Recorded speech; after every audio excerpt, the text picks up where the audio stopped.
భారత internet connectivity రంగంలో సరికొత్త శకం ఆరంభం కాబోతోంది. ప్రపంచ అపర కుబేరుడు టెస్లా అధిపతి ఎలన్ మస్క్ సంబంధించినటువంటి స్టార్లింక్ శాటిలైట్ సంస్థ భారత్లో అడుగుపెట్టబోతోంది.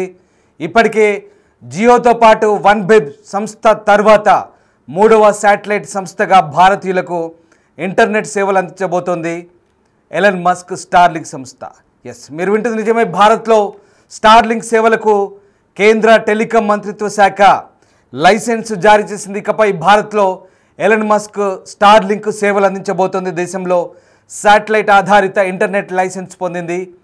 దీంతో అది పొందిన మూడో కంపెనీగా స్టార్లింక్ గుర్తింపు పొందింది. ఇప్పటికే యులెల్సాట్, వన్వెబ్ అలాగే రిలయన్స్ జియో అనుమతి పొందాయి. 100కు పైగా దేశాల్లో స్టార్లింక్ సేవలు అందిస్తోంది. మారుమూల ప్రాంతాలు, కొండ ప్రాంతాల్లోనూ ఇంటర్నెట్ సేవలు అందించడమే లక్ష్యంగా స్టార్లింక్ పనిచేయబోతోంది. మొత్తం మీద ఎలన్ మస్క్ ఇప్పుడు టెలికాం రంగంలో భారత్లో కూడా అడుగుపెట్టాడు. భారత టెలికాం మంత్రిత్వ శాఖ నుంచి కీలకమైన లైసెన్స్ పొందాడు. ఈ అనుమతి స్టార్లింక్కు ఒక కీలక మైలురాయిగా నిలిచింది. ఇది భారతదేశంలో తన వాణిజ్య కార్యకలాపాలను ప్రారంభించడానికి మరింత చేరువ చేసిందని చెప్పొచ్చు. రిలయన్స్ జియో, భారతీ ఎయిర్టెల్ చెందిన వన్వెబ్ తర్వాత భారత్లో శాటిలైట్ ఇంటర్నెట్ సేవలు అందించేందుకు అనుమతి పొందిన మూడో కంపెనీగా స్టార్లింక్ అవతరించింది. టెలికాం కమ్యూనికేషన్ల మంత్రి జ్యోతిరాదిత్య సింధియా ఈ అంశాన్ని వెల్లడించారు. ఎలన్ మస్క్ స్టార్లింక్ భారత్లో 3 శాటిలైట్ ఇంటర్నెట్ సర్వీస్ ప్రొవైడర్గా అవతరిస్తుందంటూ ప్రకటించారు. స్పెక్ట్రమ్ కేటాయింపు లైసెన్సింగ్ ప్రక్రియ తర్వాత జరుగుతుందంటూ మంత్రి స్పష్టం చేస్తున్నారు. ఆ తర్వాత ప్రభుత్వం స్పెక్ట్రమ్ను అందిస్తుంది. తర్వాత దేశంలో శాటిలైట్ టెలికాం సేవలు వేగంగా పూర్తిగా పనిచేస్తాయి. భారత్లో కస్టమర్ బేస్ గణనీయంగా పెరుగుతుందని తాను ఖచ్చితంగా అనుకుంటున్నట్లుగా మంత్రి చెప్తున్నారు. స్టార్లింక్ శాటిలైట్ కనెక్టివిటీ టెలికమ్యూనికేషన్ సేవల్లో కీలకంగా నిలుస్తుందంటూ టెలికమ్యూనికేషన్ రంగం అభివృద్ధిని సింధియా వివరించారు. గతంలో కేవలం ఫిక్స్డ్ లైన్ ఉండేది. తర్వాత మొబైల్ కనెక్టివిటీ, బ్రాడ్బ్యాండ్ కనెక్టివిటీ ఉండేది. ఆప్టికల్ ఫైబర్ కనెక్టివిటీ కూడా వచ్చింది. వీటితో పాటు శాటిలైట్ కనెక్టివిటీ కూడా చాలా ముఖ్యమైనదంటూ ఆయన చెప్పుకొచ్చారు. ముఖ్యంగా కేబుల్స్, టవర్స్ వంటి మౌలిక సదుపాయాలను ఏర్పాటు చేయడం సవాల్గా ఉండే చేరువ కాని ప్రాంతాల్లో ఇంటర్నెట్ కవరేజీని విస్తరించడంలో శాటిలైట్ కమ్యూనికేషన్ సేవలు సమర్థవంతంగా పనిచేస్తాయంటూ మంత్రి సింధియా చెప్తున్నారు. అంటే కొండలు, గుట్టలు ఉన్న ప్రాంతాల్లో కూడా ఇక నుంచి ఇంటర్నెట్ సేవలు సులువు కాబోతున్నాయి భారతదేశంలో. అది ఎలన్ మస్క్ స్టార్లింక్ సేవలు అందించబోతుంది. గతంలో భారత్లో శాటిలైట్ ఇంటర్నెట్ సేవలు అందించడానికి రిలయన్స్ జియోకు చెందిన జియో శాటిలైట్స్ కమ్యూనికేషన్స్ అలాగే భారతికి చెందిన వన్వెబ్ లైసెన్స్ పొందాయి.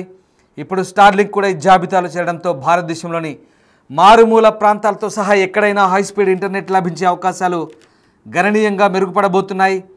ఫైబర్ ఆప్టిక్ లేదా మొబైల్ టవర్ మౌలిక సదుపాయాలు చేరుకోలేని గ్రామీణ, కఠినమైన భౌగోళిక ప్రాంతాలకు శాటిలైట్ ఇంటర్నెట్ ఓ గేమ్ చేంజర్గా మారబోతోంది. స్టార్లింక్ ఎంట్రీ దేశంలో శాటిలైట్ ఇంటర్నెట్ సేవల్లో పోటీని ఖచ్చితంగా పెంచే అవకాశాలు కనిపిస్తున్నాయి. ఇది వినియోగదారులకు మెరుగైన నాణ్యత అందించడంతో పాటుగా అందుబాటు ధరల్లోనే లభించే అవకాశాలు కనిపిస్తున్నాయి. ఎలన్ మస్క్ స్టార్లింక్ ప్రపంచవ్యాప్తంగా తన వేగవంతమైన శాటిలైట్ ఇంటర్నెట్ సేవలకు ప్రసిద్ధి చెందింది. భారతదేశంలో లైసెన్స్ పొందడం ద్వారా స్టార్లింక్ ప్రపంచంలోని అత్యంత వేగంగా అభివృద్ధి చెందుతున్న ఇంటర్నెట్ మార్కెట్లో ఒకటిగా ఉన్న భారత్లో తన స్థానాన్ని పటిష్టం చేసుకుంటుందని నిపుణులు చెప్తున్నారు.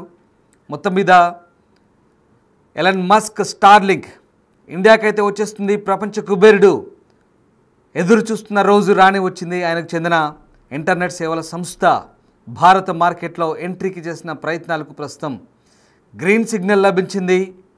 ఇక బై శాటిలైట్ సేవల కోసం భారత టెలికాం రెగ్యులేటరీ సంస్థ నుంచి అనుమతులు కూడా పొందింది. సెక్యూరిటీకి సంబంధించి అన్ని నిబంధనలు పాటించడంతో ప్రస్తుతం ప్రభుత్వం నుంచి అనుమతులు పొందింది. దీంతో దేశంలో శాటిలైట్ ఆధారిత ఇంటర్నెట్ సేవలను అందించేందుకు అనుమతి పొందిన మూడో సంస్థగా నిలిచింది. ప్రస్తుతం స్పేస్ ఎక్స్, భారత స్పేస్ రెగ్యులేటరీ సంస్థ ఇన్ స్పేస్ నుంచి కూడా అనుమతులు పొందాల్సి ఉంటుందని తెలుస్తుంది. దీనికోసం ఇప్పటికే అవసరమైన డాక్యుమెంట్లు కూడా మస్క్ సంస్థ అందించిందని తెలుస్తోంది. ఎలన్ మస్క్ స్టార్లింక్ ప్రస్తుతం ఎంట్రీతో భారత్లో వేగవంతమైన శాటిలైట్ ఆధారిత ఇంటర్నెట్ సేవలు ప్రజలకు మరింత చేరువ కాబోతున్నాయి. త్వరలోనే స్పెక్ట్రమ్ కూడా కేటాయించబోతుంది. ఈరోజు కోసం ఎలాన్ మస్క్ సంస్థ దాదాపు 3 నుంచి 4 ఏళ్లుగా ఎదురుచూస్తుంది. అయితే గతంలో ప్రభుత్వం సెక్యూరిటీ కారణాలను చూపుతూ ఆలస్యం చేస్తూ వచ్చింది. మొత్తానికి సేవలను అధికారికంగా ప్రారంభించడానికి Starlink gateways, network operations centre సహా మరిన్ని అవసరాలను పూర్తి చేయాల్సి ఉంటుందిగా చెప్తున్నారు. సో మొత్తం మీద అంటే భారత్లో ఇప్పుడున్న పరిస్థితుల నేపథ్యంలో భారతదేశంలో ఎలాన్ మస్క్ సంబంధించినటువంటి స్టార్లింక్తో ఉపయోగం ఏంటో నేను మీకు చెప్పే ప్రయత్నం చేస్తాను. ప్రధానంగా కొండలు, గుట్టలు, అడవులతో కూడిన మారుమూల ప్రాంతాలు, గ్రామీణ ప్రాంతాల్లో కూడా నేరుగా శాటిలైట్ ద్వారా ఇంటర్నెట్ అందించే అంశం ఇప్పుడు మన దేశంలో హాట్ టాపిక్ కాబోతుంది. ఇక్కడ శాటిలైట్ ఇంటర్నెట్ అందించేందుకు ఎలాన్ మస్క్ కంపెనీ స్టార్లింక్తో చేతులు కలపడం ద్వారా భారతీ ఎయిర్టెల్ టెలికాం దిగ్గజం ఇది మరుసటి రోజే అనూహ్యంగా రిలయన్స్ జియో కూడా తెరపైకి వచ్చింది. అయితే తాము కూడా స్పేస్ ఎక్స్తో ఒప్పందం కుదుర్చుకున్నట్లుగా ప్రకటించి ఆశ్చర్యపరిచింది. ఈ సేవలు అందుబాటులోకి రావాలంటే కేంద్ర ప్రభుత్వం నుంచి స్టార్లింక్ ఆమోదం పొందాల్సి ఉందని ఎయిర్టెల్, జియో స్పష్టం చేశాయి. అయితే భారతీ ఎయిర్టెల్ ఇప్పటికే గుజరాత్, తమిళనాడులో బేస్ స్టేషన్లు ఏర్పాటు చేసి శాటిలైట్ టెలికాం సేవల కోసం రెడీ అవుతుంది. ఇటు జియో కూడా 2 ప్రాంతాల్లో బేస్ స్టేషన్స్ నెలకొల్పి పోటీకి సై ఉంటుంది. ఈ నేపథ్యంలోనే ఇక స్టార్లింక్ రాకతో ఒక్కసారిగా ఖచ్చితంగా భారత్లో ఈ సేవలు మరింత మెరుగయ్యే అవకాశాలు కనిపిస్తున్నాయి. ఇకపై భారత్లో శాటిలైట్ సేవలు మరింత విస్తృతం కాబోతున్నాయనే అంశంతో ఒక్కసారిగా చాలా ప్రాంతాల్లో ముఖ్యంగా రిమోట్ ఏరియాస్లో ఇప్పటి నుంచి కూడా విపరీతమైనటువంటి నెట్వర్క్ అందుబాటులోకి రాబోతోంది. ఇక శాటిలైట్ ఇంటర్నెట్ ఛార్జీలతో పోలిస్తే మన దేశంలో మొబైల్ బ్రాడ్బ్యాండ్ ఇంటర్నెట్ చాలా చీప్గా చెప్తున్నారు. అంటే 20 రూపాయలు చెల్లిస్తే 1 GB డేటా అందుకోవచ్చు. సుమారు 50 నుంచి అన్లిమిటెడ్ ఫ్యాక్స్ లభిస్తాయి. సో ఆ రకంగా హోమ్ బ్రాడ్బ్యాండ్ ప్లాన్లు కూడా నెలకు కనీసం 400 నుంచి ఉన్నాయి. అయితే హై ఎండ్ ప్లాన్ అయితే నెలకు 4000 వరకు ఉంది. దీనిలో 10 Gbps వరకు కూడా వేగం, అన్నీ కూడా ఓటీటీ యాప్స్, సబ్స్క్రిప్షన్స్ కూడా ఇస్తున్నాయి. రూటర్కి అయ్యే వ్యయము తక్కువే. సో శాటిలైట్ టెలికాం కేవలం ఇంటర్నెట్కే పరిమితం. కాల్స్ చేయాలంటే ఓటీటీ యాప్స్ పైన ఆధారపడాల్సిందే. సో ఒక్కసారి మీకు స్టార్లింక్ ప్రత్యేకతలు ఏంటో చెప్తాను. సుమారుగా దాదాపు 7000 ఉపగ్రహాలు, శాటిలైట్స్ కక్షలో ఉన్నాయి అంతరిక్షంలో. ఆ రకంగా శాటిలైట్ ఇంటర్నెట్ అందిస్తున్న దేశాలంటే దాదాపు 100కు పైగా దేశాల్లో స్టార్లింక్ ఇంటర్నెట్ అందిస్తోంది. సుమారు 50 లక్షలు 2024 డిసెంబర్ చివరి నాటికి అమెరికాలో దిగ్గజ బ్రాడ్బ్యాండ్ కంపెనీలకు ముఖ్యంగా గ్రామీణ ప్రాంతాల్లో గట్టి పోటీనిస్తోంది.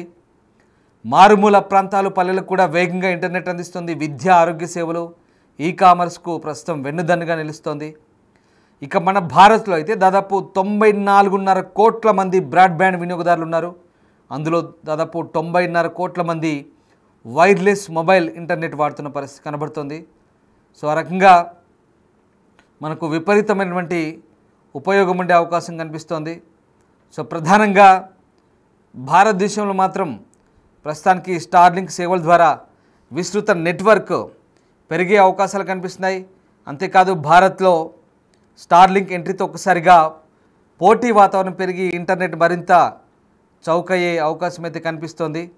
సో ఆ రకంగా భారతదేశంలో 90 కోట్ల ఇంటర్నెట్ వినియోగదారులను అందిపుచ్చుకునే లక్ష్యంతో వాణిజ్య కార్యకలాపాలను ప్రారంభించడానికి ఇది రెడీగా ఉన్నట్టు చెప్తోంది. సో మొత్తం మీద భారత్లో ప్రస్తుతానికి ఇంటర్నెట్ రంగంలో సరికొత్త శకం ఆరంభం కాబోతోంది.